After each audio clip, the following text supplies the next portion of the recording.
two of the authors we're going to talk about are not just two of the best authors of humorous science fiction and fantasy, but I would argue that they're two of the best science fiction and fantasy writers at all, in general.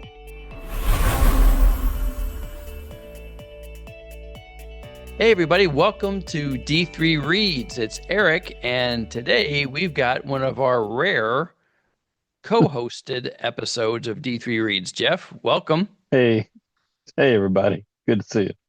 If you've been with the channel for a while, you know that Jeff focuses primarily on our audiobooks because he, in one of his mini jobs, drives around a lot. And so he has a lot of time on his hands in the vehicle. And so audiobooks are a second way of life for him. But today's topic, I've been looking forward to this for a long time.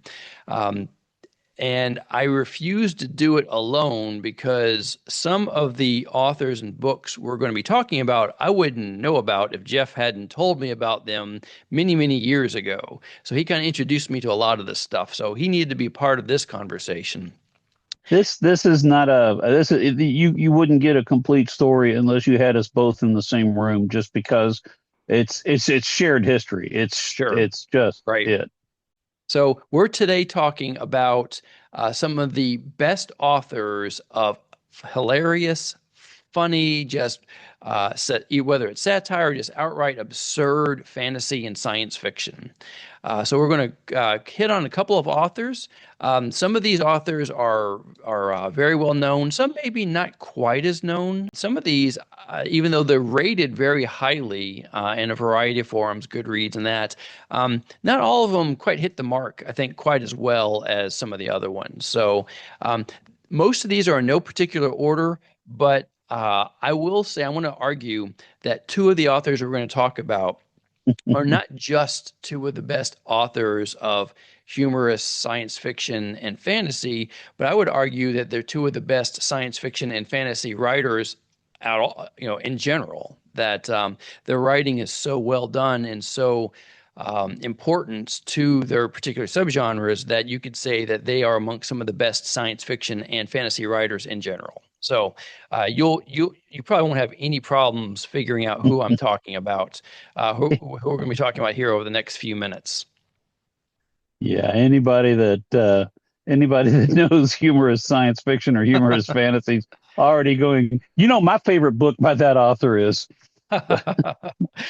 You know what? That's a fair point. So why don't we go ahead and just jump into it? Let's start with science fiction, because we have talked very little about this particular author on this channel, and it's kind of a crime. I talked a little bit about him a couple of months ago, but not really a whole lot, and that's Douglas Adams.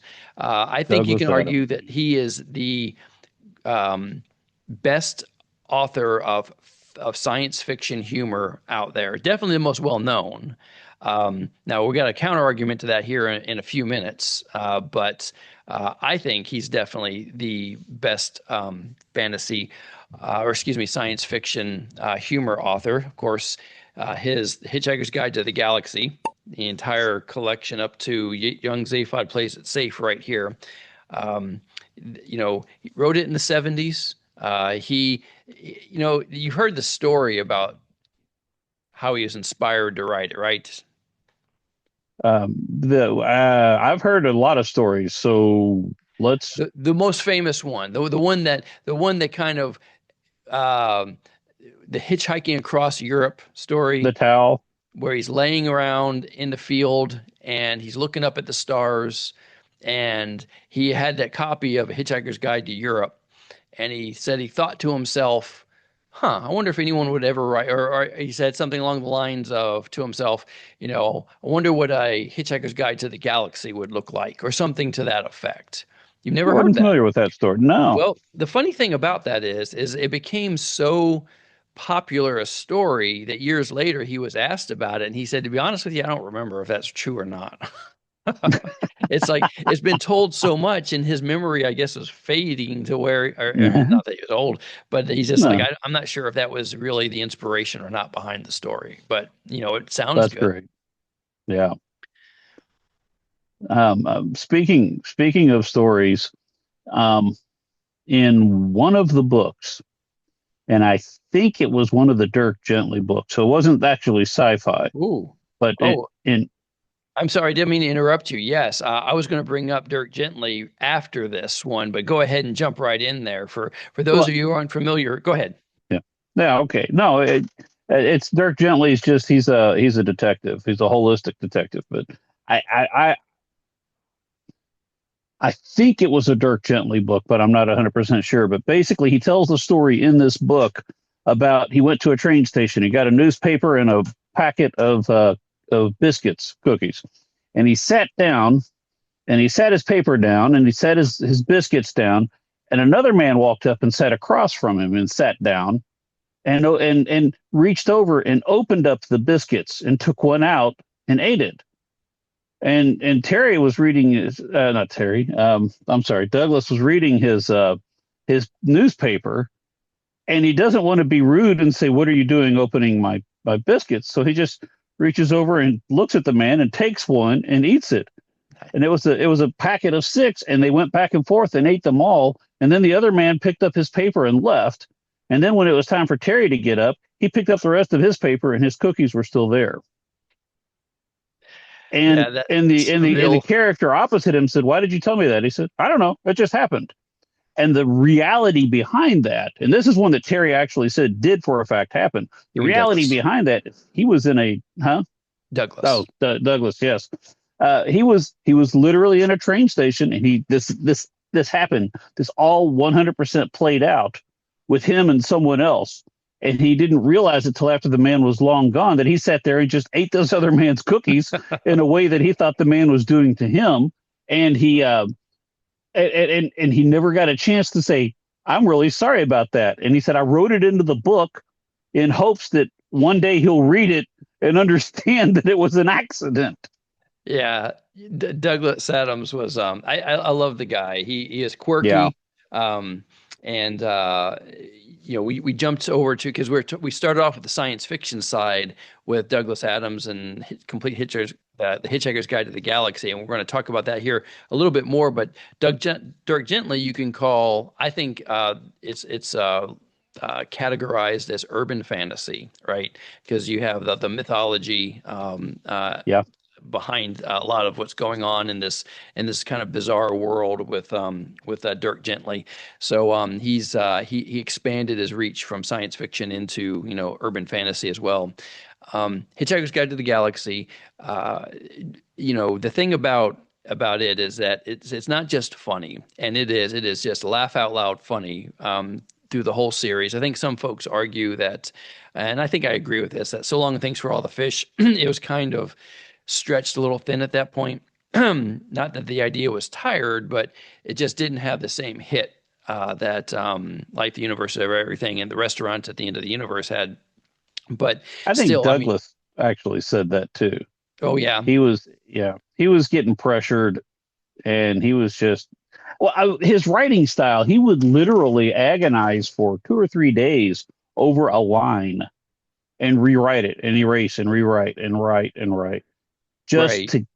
to get the razor sharp edge. So I mean, it was just yeah. But anyway, please continue. Sorry. No, no. I think it's interesting that I think I covered this as a kind of a factoid in a previous video, but Salmon of Doubt, which I guess is technically the last story in the whole Hitchhiker's kind of universe, started off as a Dirk Gently story. And he was writing it, and he's just like, this just doesn't fit. And so he just retooled it to be, more on the Hitchhiker's Guide side of things. Huh. But yeah, I mean, the thing about the Hitchhiker's Guide universe is that the characters are so unique and hilarious. Arthur Dent is just the most relatable guy, and you just feel for him. He really does. You can really place yourself in the feet of this mild-mannered Brit who is just being yanked across the universe, losing his home in the most hilarious way after, Earth's destroyed. Zaphod Beeblebrox and Ford Prefect and, the Marvin. I mean, all these characters are just memorable characters. They're hilarious. And I remember, as much as I enjoyed Hitchhiker's Guide to the Galaxy, I remember thinking that the Restaurant at the End of the Universe was so creative. It kind of blew my mind a little bit. The whole concept of that restaurant right there at the end of time and everything. Just uh just just just beautiful writing, hilarious jokes, the punchlines. It's like it's British humor but delivered effectively through text. So Yeah. you're reading one thing and then all of a sudden the meaning kind of gets twisted right there in the middle. Um I think of the part where he's introducing himself to Sloy Bartfast, and Ah, he talks about you're going to be late, and he's like, he's in the late for late what? Dent Arthur Dent, you know. I mean, Uh, the this it's the it's it's a threat. I'm told they can be useful. I've never been very good at them.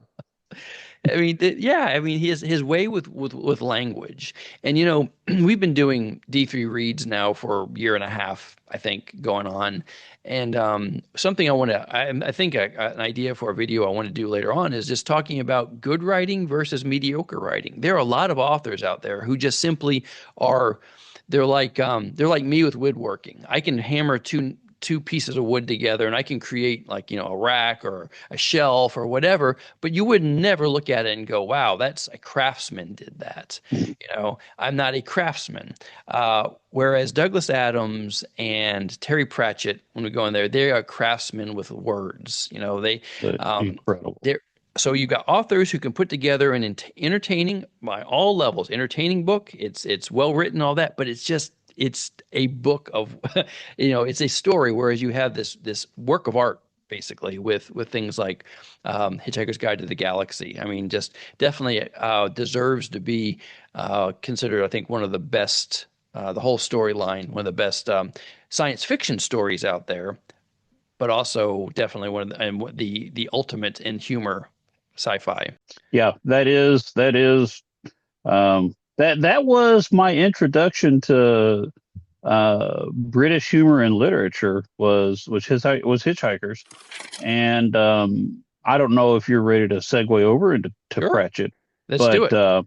that's that's basically how Pratchett was introduced to me. It was Pratchett is to Tolkien what Douglas Adams was to Star Wars and Star Trek. Sure. Yep. Um, Yeah. Let's go over to the other British guy. Um, Again, I want to say, Jeff, I learned of Terry Pratchett through you.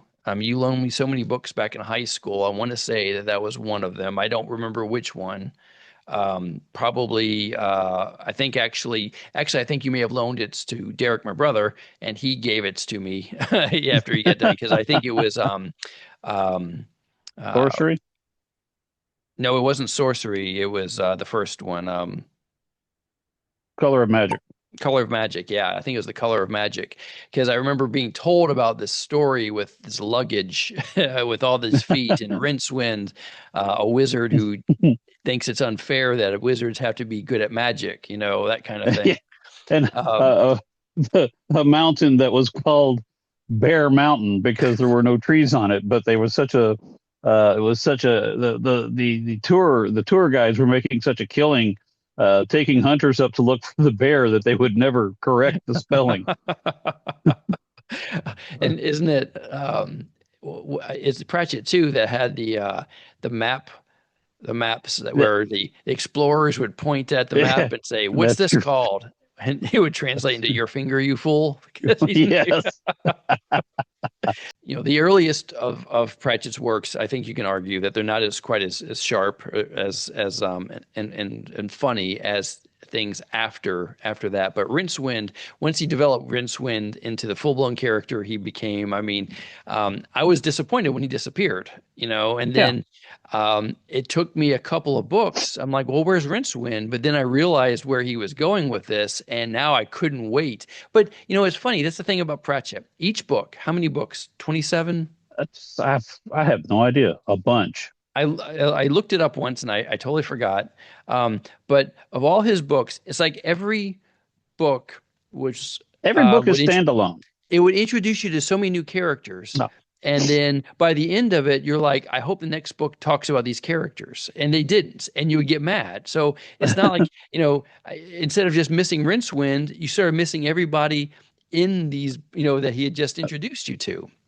And Where's so, Granny?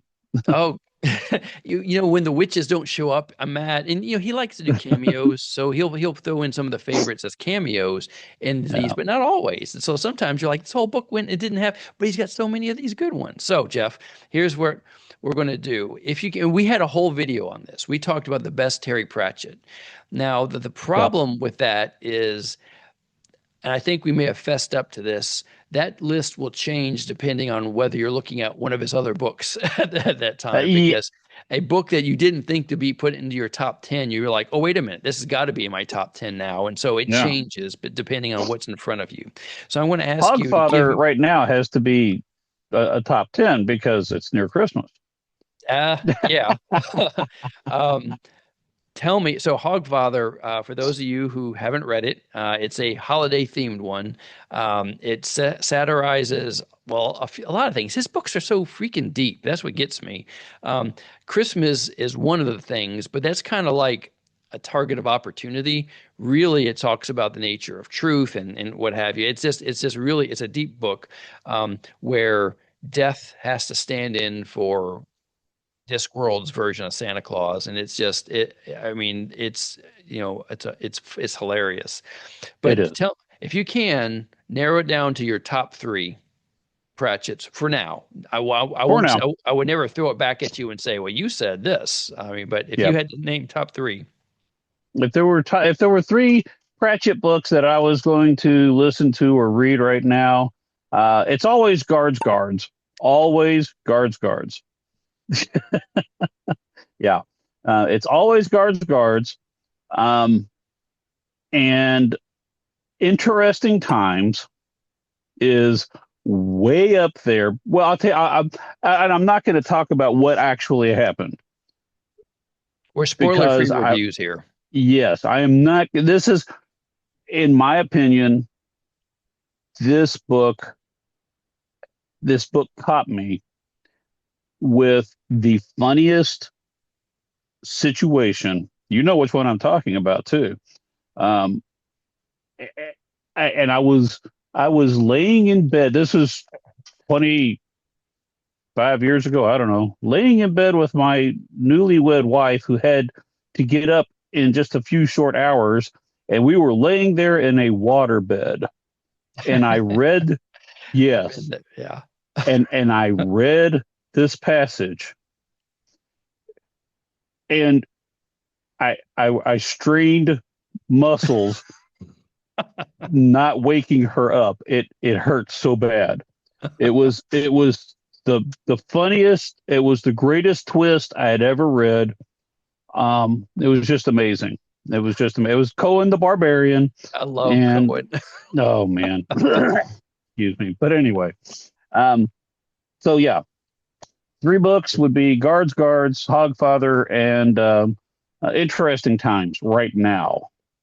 Yeah, I don't have all the books in my library. Some of them I think are buried in my basement when I'm still unearthing stuff from my my time moving years and years and years ago.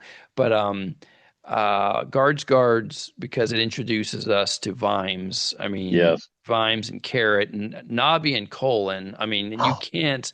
And these are classic characters that are the whole just team. You yeah, just the whole watch. and that's the thing. That's the thing. The it's like you were saying earlier. Guards. It introduces us to Vimes, Carrot, Nobby, Colin, and Lady Ramkin, and all of these characters are so rich and so wonderfully developed. And then he comes out, and it's another. It's the Night Watch, or it's one of the other ones and he brings in so many more characters, and you're like, no, I want Colin, I want Nobby, I want these, and he just builds these other characters up so well. Angua, It's just, oh man, yeah. yeah. Yeah, so Men at Arms is one of the ones I also brought down. But as I was looking over my books to try Yeah, to figure out which my top three would be, I'm like, but this one, but this one, but this one, you know. yeah. Um, so yeah, so it's really difficult. So if you haven't read Terry Pratchett, and I'm assuming that if you're watching this, you probably have. But if you haven't, you got to get, he takes subjects as mundane as the post office. And he has a book called Going Postal. I did not want to read this book. Even though I was a huge, by this point, I was a solitary Pratchett fan. I was ready for but when I got this, my first thought was he wrote a book about a post office in Discworld. I had no interest in reading it. And it is all new characters, right? And so, Oh yeah. Moist. And Moist von Lipwig. I, I had no interest, but I did anyway because I'm a loyal guy, right? And it is hilarious. I mean, the whole book, it's deep, and that's where you get GNU Terry Pratchett now. That's I have a short on that actually. This memorial to Terry Pratchett. I'll put a link into there. You got to check it out if you don't know what GNU Terry Pratchett is. Um, but yeah. So if you haven't read Terry Pratchett, you just do it because don't start with the first three books. Go past it. And once you learn to love Terry, then go back to those first three because I think Yeah. you'll In the first in one of the first ones, Death is seeking to kill Rincewind, and he really builds Death character afterwards, and he really gets a better foundation of who Death is and what Death actually wants. yeah. And so, Reaper Man, um, he There's another one. really, Yep, another book. yeah, Reaper Man. It's all about Death, taking stock of really what is just existing even a worth. What is it about? And someone had asked the publisher, is Reaper Man, is that a play off of the movie that had just come out, Repo Man? And the publisher was, no, that's not even vaguely where there's no relation. There was nothing. That's not where it came from. And then it was at a Comic Con. Somebody asked him and said, so where did you get the idea for the title Reaper Man? He's like, oh, it was after Repo Man, that movie. I I thought that was didn't a know great that. name. I didn't Yeah. know that. That's funny. Yes. That's Yes. good. Okay. So real quick, you've been showing your books off a little bit. Wine. Oh, Thief of Time. Oh man, yep. You see this little? Ooh, I did not know you had that. Hey, can I borrow that? Where you give it back. Nice. Yeah. I don't know that Wow. that's actually literally his, but I mean, It says it is. So, it says it is. Good enough for me. Wow. Very impressive. Yeah. So, okay, so we've established it. So Terry Pratchett, he's hilarious. His world is so well developed, and his writing is just so it's poetic. It's so good. I think in a lot of cases that I would argue that he is as uh, great a fantasy writer, take aside the humor, as J.R.R. Martin or I won't say Tolkien because Tolkien's kind of got a mythological status, but his position there is along with Michael Moorcock and J.R.R. Martin, and more so than say Brandon Sanderson or any of these guys. He is a bona fide legitimate fantasy author, and he just happens to make his stuff hilarious. Now he does borrow a Oh, great deal.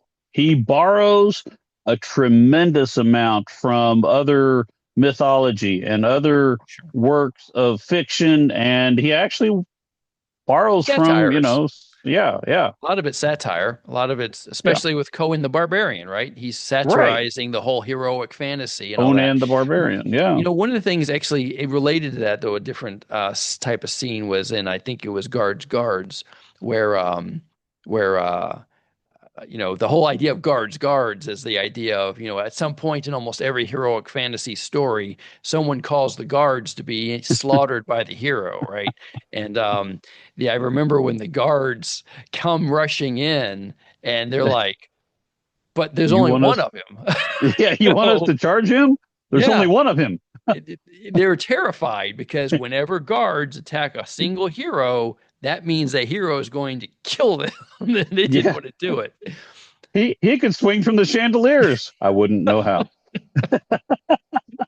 Yeah, I mean, just so he satirizes a lot of the common conventions of fantasy and sometimes science fiction, right? He did that with The Last Hero, which Oh yeah, I made a whole video on that. So yeah, so he satirizes science fiction. He's done he's done so much. So he's I think just he passed too soon. Obviously, he's just hilarious, and I mean sometimes his writing is really moving. Oh my gosh, what is it? Small Gods. I mean, that book was shockingly deep, I thought. yeah, And again, and there's another book that once I saw the scope of it, kind of like I don't know if you would call it kung fu type, but the setting of it was not exactly appealing to me. But right. it turned into just this fascinating, great book, and it's again, it bubbles up to the top of my favorites list whenever I think about which ones are my favorites. So definitely, Terry Pratchett, um, the best fantasy humor author out there, um, Yeah, and definitely one of the pyramid. best satirist author. Pyramids. Oh my gosh. He digs into Egyptian philosophy, Egyptian history, Egyptian mythos, and it's just he builds whole new characters up that you just want to to have just a whole series on. Yeah, Uh, more, please. yes, yes, So, I guess we should go ahead and move on, but yeah, let's go ahead and keep this a little bit. So the next, I want to segue to something I alluded to at the beginning of the story about Douglas Adams being the best science fiction humor writer, because none, and I put a whole video out on this a couple of months ago. Terry Pratchett himself disputed that that The Hitchhiker's Guide to the Galaxy was the most funny science fiction book out there because he said that that distinction belonged to Bill the Galactic Hero, written by Harry Harrison. Now, this book, uh, I was loaned by Jeff, not this yep. physical book, but Nope, not that a one. copy of this book was loaned to me back in the 80s, and I promptly did not want to read it and stuck it someplace and never got to it. I didn't want to read it at the time. It's not I didn't want to read it, but for whatever reason, I put it aside and it disappeared. And decades later, I found out that Pratchett said he was better or more funny than Hitchhiker's Guide, so I got a copy of it. Jeff, I do you think your remember a whole lot exact about this? quote. I remember some. I remember some. What really stands out is when I loaned it to you. You said, "I hate you and I don't want to read your books." That Uh, that that sounds stood about out. right. That stood out. On par. That fits. But this book is legit funny. I do not think it's as good as Hitchhiker's Guide. I do believe that Pratchett's point is valid in that the only reason why rhetorical you, most people haven't heard of Harry Harrison in the same way as they know, or Bill the Galactic Hero the same way they know of Hitchhiker's Guide, is that he said the world wasn't ready for it yet.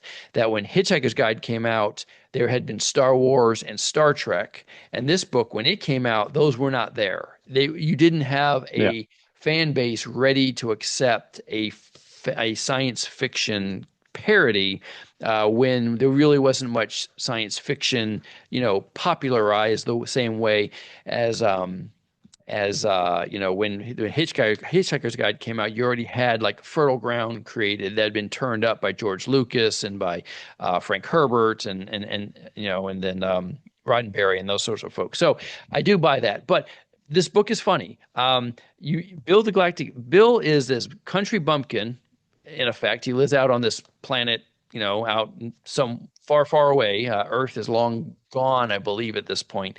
And he's tricked into joining the military to fight for the Empire. He doesn't want to do it. He's happy at home. But once he gets sucked into it, he's a good guy and he's going to do his duty. And he's just not, and he winds up figuring it out, let's put it that way. But he's so innocent and so honest that he gets into a lot of trouble. And some of the scenes as I was reading this, I think I put this into the last video. When you're reading this, his jabs at the military are so personal. You're like, he was definitely in the military. There's no way he was not in the military because it felt personal. And I looked it up, and sure enough, he served in World War II. Did not want to serve in World War II, not because he was a coward. It was just, he wasn't ready for the military, and they just drafted him, sent him overseas, and turned him into an MP, and he hated it. And some of the funniest scenes in here are with MPs. And let's just say he doesn't make them the sharpest tools in the drawer. I served with security forces in the Air Force, so I feel like I'm allowed to jab at them. And some of this is pretty freaking hilarious. So yeah, I think Bill the Galactic Hero. Do you have any memories of this? I know it's been a long time since you probably read this. Yeah, I remember it, fondly, but not specifically. I do remember the injury that he had, but I'm not. I don't want to. If it's not that big a spoiler, you can talk about it. That's one of the main things that stood out in my mind, though. So I don't want to. Just take a look at the cover art and you'll see what he's talking about. You're tempted to think that there's something wrong with the picture. There's not. He's got two right arms. um, so yeah, you gotta. I mean, so it's definitely it's not a long read. So if you're looking for something funny, science fiction wise, that's clever, and especially if you happen to have ever served in the military, you'll definitely appreciate it. Okay. So you brought up Harry Harrison. I've got one for you that you may not be familiar with. It's by an author by the name of Robert Asprin, and it's Fool's Company, Phules. I have not read that. Right, and well, see, it is basically the army is sort of more of a militia than in the future in space. This is humorous, but the army is more of a militia than it is an organized government funded thing. So in this instant, Fool, his father was this multi-billionaire, whatever, famous inventor, and so he joined the army, and he bought himself a commission. So he's the captain, and he just outfits his entire group in the most cutting edge weapons and defenses and that kind of thing. But they all come from and I don't know that this exists in the military. I've never served, so I can't speak to that. But there are the people in his company are the people that were transitioned out of other companies because they just weren't really cutting it. And rather than have their platoon, their battalion, whatever, look bad, they would put them over in this other spot. And then everybody started putting their people in that spot, and it became Fool's Company. And yeah. And so he carries through the series adventures where they have assignments to do security, and they have assignments to extract people. And on many occasions, what happens is that the sordid history of one of the members of the battalion rears back up and bites them because they get so much fanfare and so much press from doing these amazing things that they get done that the Yakuza catch up with their cook, that kind of thing. So it's Fool's Company. It's Robert Aspirin. I've listened to several of the books. Um, you know, I'll be honest with you. I do not retain audiobooks like I do books that I've read and physically held in my hand. But as far as just a fun read, a fun listen, yeah, they're great company on a long drive.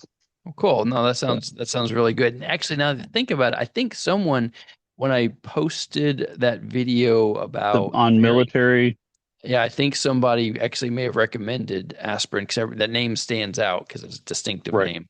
So Yeah, yeah. interesting. Okay, cool. No, that's good.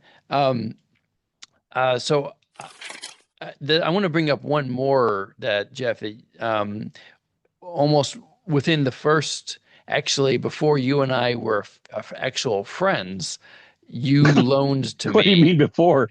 That's that That's, yeah, it makes could be some any time pretty deep assumptions at this point. But anyway, that you loaned me a book by Mark Rogers, mm, The Adventures of yes. Samurai Cat. Oh, Now, this book is just it's art. very hard to describe. I It's call it, art. it's fantasy. It is because it's literally a picture book, but it's It also got a is. lot of story.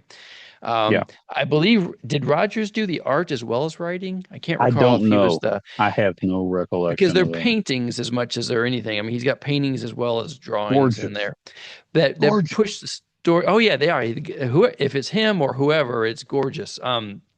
But the story is about a cat who is a samurai, and Hence the name. he, hence the name, and his master is murdered at the beginning of the book. Nobunaga. And so the thing is that he's killed by this motley group of villains, and the samurai cat is off to avenge his master.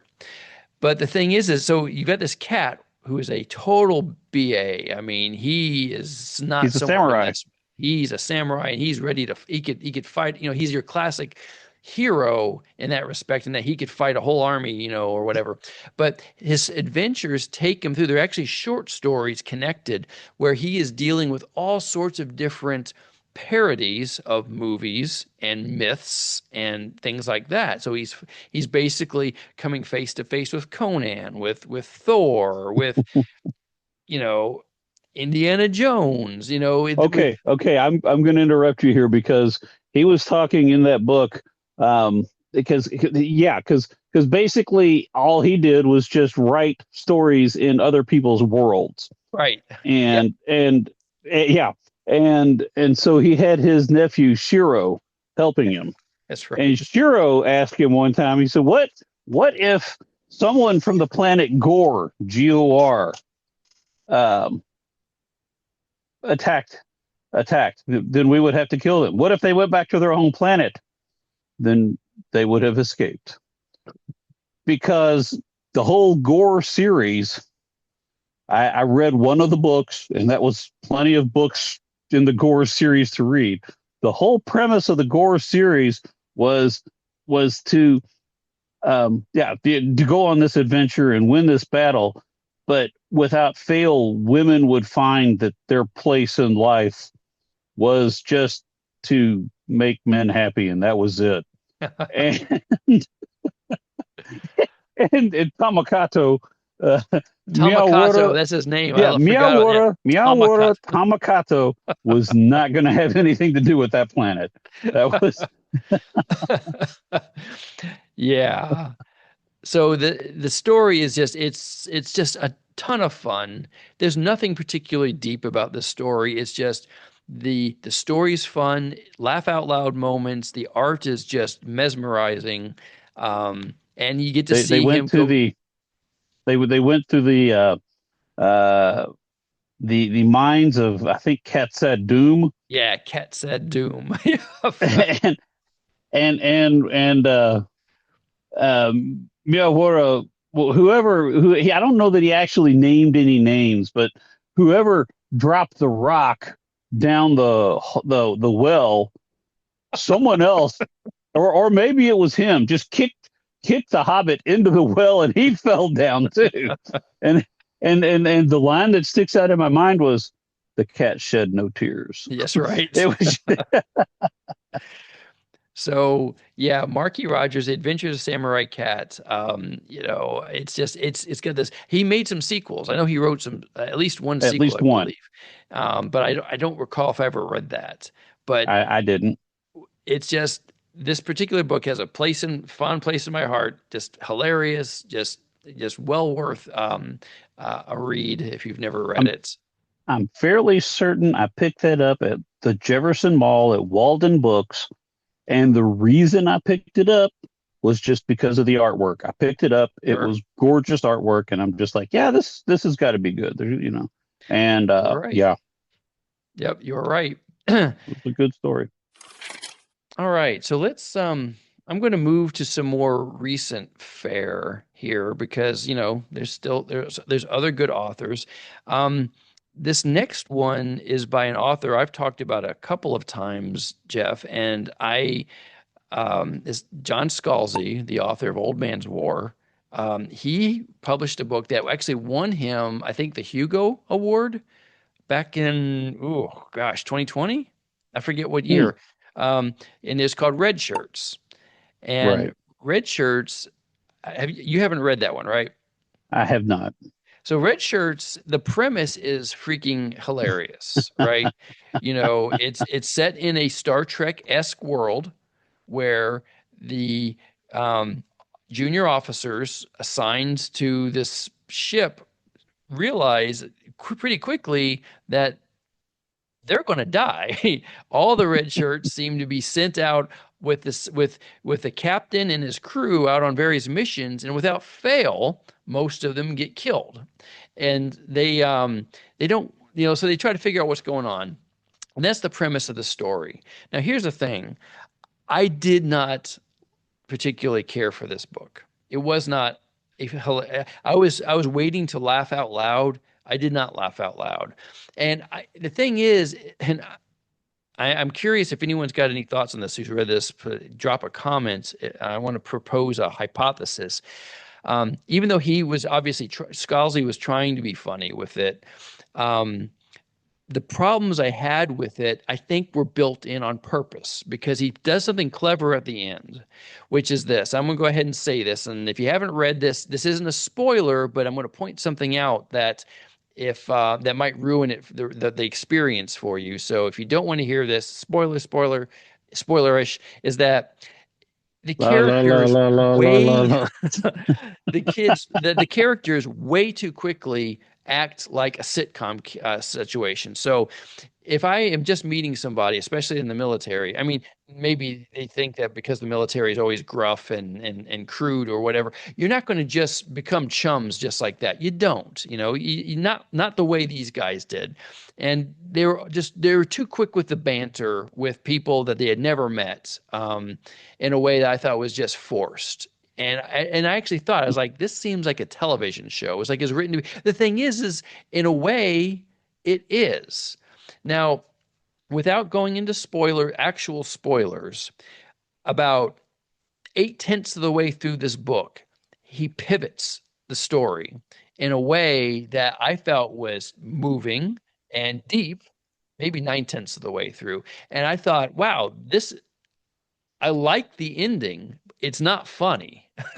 It's not funny at all. But I liked what he did towards the end of the book. It's not the ending, but towards the end, he does this pivot in there that is completely. I just thought was a warm, heartfelt moment, and I thought this make the experience a good experience. But the book wasn't funny. I did not laugh a lot in this book. I felt like I don't know. I felt like I was reading a transcript, or excuse me, a screenplay. And if you've ever read a screenplay, usually they're not as funny because they've got like all these cues in there. They'll be like, pause for laughter or whatever. They have the too much extra stuff in there. And I felt sort of like that. So even though I'm a fan of Scalzi, I did not particularly care for this book as a comic, as a humor book, but I did find that the writing was well done, and the ending I thought was nice, was very nice. So I had to put it in there because Red Shirts was a popular book. Is I think it's been optioned potentially for movie and all that kind of stuff for, but yeah, it's if someone would ask me to recommend them a funny book, I wouldn't throw that one out there. That's Now cool. I've been trying to find it in the library. I don't, everything, most everything I do is free. I'm not going to license Hmm. stuff, so it's all Libby and the library and stuff. Okay. And none of the libraries that I have access to have red shirts, and I've been looking for it. Um, I'm not sure that I'm going to pursue it any harder now, though. I wouldn't. I mean, you may disagree. Maybe one day. I mean, I hear that the audio versions. I think Scalzi likes the audio version too. Uh, Um, but yeah, I checked that one out from the library because my practice has been to check out something, and then if I really like it, I got to buy a copy, which is what I did with this next one, which was the Murderbot Diaries. Um, those are good. very popular. Just made it into an Apple series, and I haven't seen it yet. And I'm going to because I just kicked off a series uh, called Book versus Movie, where we take a look at the book and compare it to the movie. Very clever, right?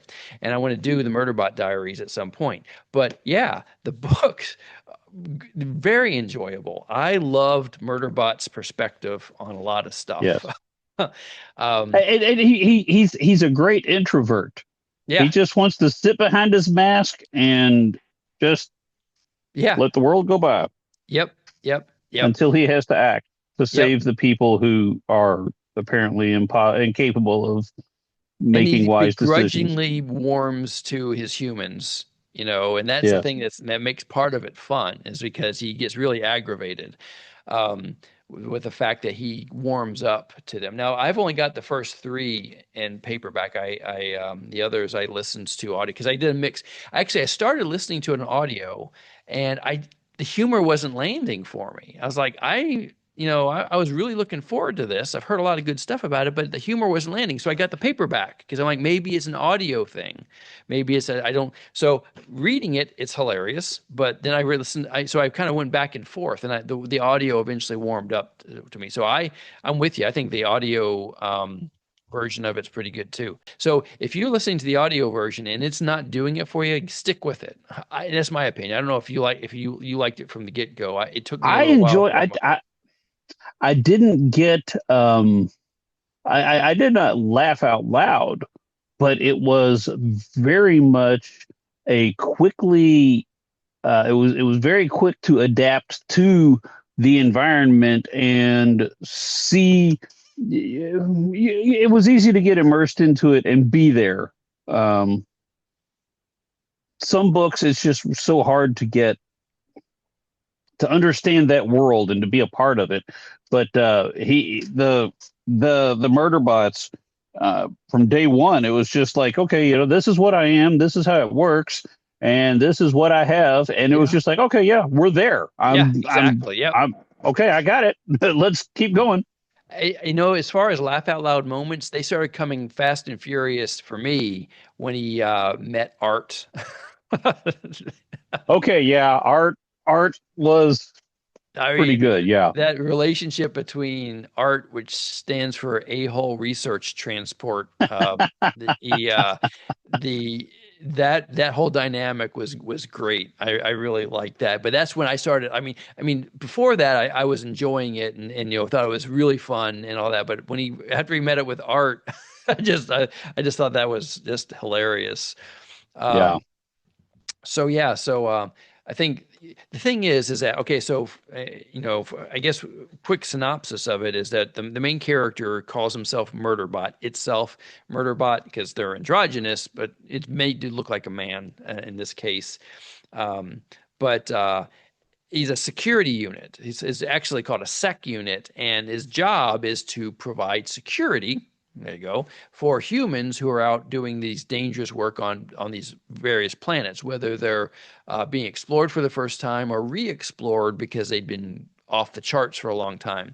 And it's all about the description, I think, in Wikipedia or Goodreads, I forget, calls it a hyper capitalist system.